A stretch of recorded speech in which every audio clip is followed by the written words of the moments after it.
එක්තරා නිස්කලංක ගම්මානයක කම්මැලි කොළු ගැටේ කිසිම අරමුණක් නැතිව තවත් උදෑසනක් ආරම්භ කළා.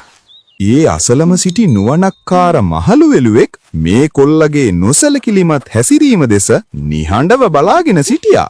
කරන්නට බොහෝ වැඩ තිබුණත් වගකීම් ඉටු කරනම වෙනුවට නිකම්ම විවේකීව ඉන්නයි ඔහු කැමති වුණේ.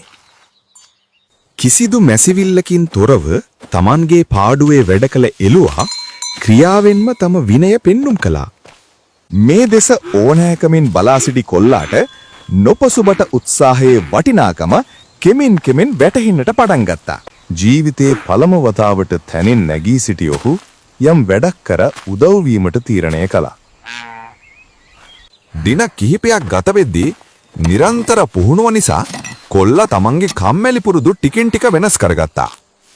ප්‍රඥාව කියන්නේ වචනවලට වඩා ක්‍රියාවෙන් ඔප්පු කර පෙන්වන දෙයක් බව ඔහු අවසානයේ වටහා ගත්තා.